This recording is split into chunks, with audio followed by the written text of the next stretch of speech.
Hello everyone, welcome back to the channel. Last week we've looked at how to beat internal distraction. This week we're going to look at how to make traction and how to fight external distraction. So let's jump into part 2 of Indistractable.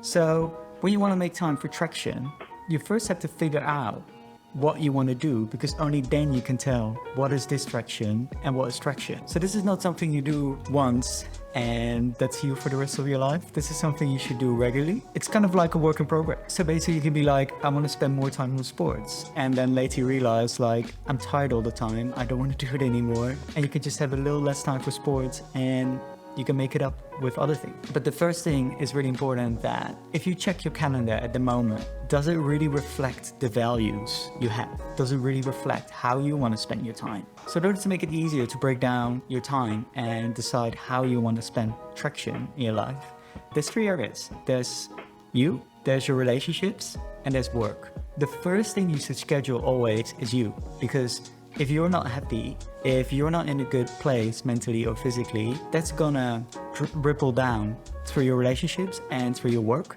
So that's the most important. How do you want to spend time for yourself? And then after that, you set time for your relationship, the relationships you value and that you find important. And then the third one is how you want to spend work time. So not everyone has the luxury of being able to schedule their working hours, but you can schedule around this, and you can decide to, for example, not do any overtime, because that will eat in to your time spending with your relationships or for yourself.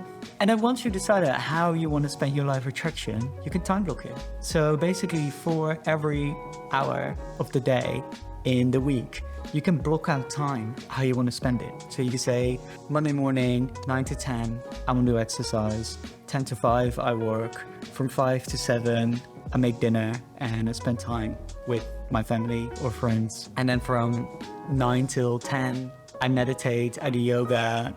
Like, just decide how you want to spend your time and time block that out. And just review it regularly. Just review it either on a weekly basis or a monthly basis, doesn't really matter. But that way, you're actually mindful about how you want to spend your time. That's it for traction.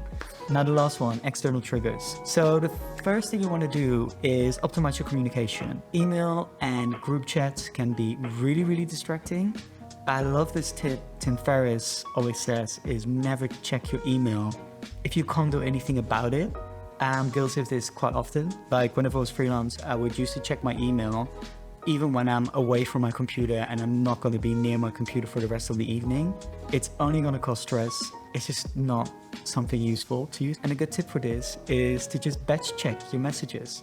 So just set a time in the day, you can time block this and just say, this is when I check my messages. So you can do 9, midday, and at the end of the day, and you just batch through all your WhatsApp, email, and you just set a set amount of time away for it, and you can get it done a lot quicker and a lot easier. The last tip for this one is delay messages. So don't send an email straight away, because you get a reply straight away and you get in this direct communication feed. So you kind of want to delay it. So you would only get a message the next time you check your email again.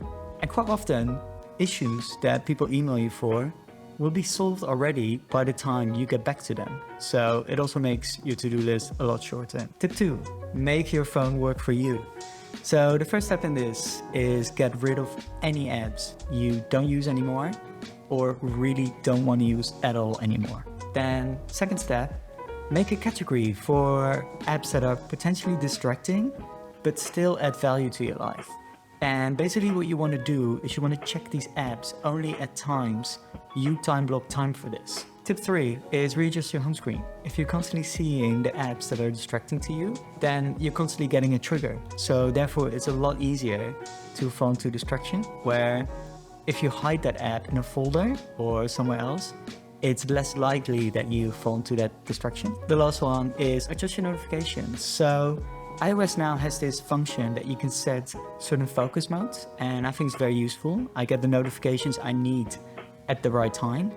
You can just delay it, put do not disturb on. And then the last tip in external triggers is control your information feed. So these days we have so much information to us, and it's just an abundance, and there's no way that we have enough time to check all the information we need. So first, be selective what you want to put into yourself. And this relates to traction. So if you decided how you want to spend your life, it's easier to see what information you want to get in. So say if you want to be a pro photographer, say if you want to be a 3D modeler, then it's very easy to decide like, oh, I want to watch photography tutorials or I want to watch 3D modeling tutorials, and that's actually traction instead of watching COVID updates every hour. And then what you do with it is you time block time again to watch these things. And what you can do as well is you can use certain apps like Pocket to, for example, save articles and then listen to it while you're walking back from work or while you're taking the metro or you're driving in your car or whatever you do. You can use their dictation function to do it that way, because it's certain rules. Like I'm only allowed to listen to these podcasts in the gym. So you can basically combine it with something that's good for you, something that's then fun. And that way you make it more appealing to do the things you actually want to do in life. So that's an option as well. All right, everyone. So that was it. Personally, this book helped me a lot. I think it's a great read. I really love how he went into internal distractions more than any other books. I feel so many books just touch on the external distraction parts and they don't touch on the internal distraction or making time for traction. I highly recommend you read it. And if you want to start the new year well, I did a video about meditation. You can check it out here. I wish you all the best again for 2022, and I'll see you in the next video. Bye.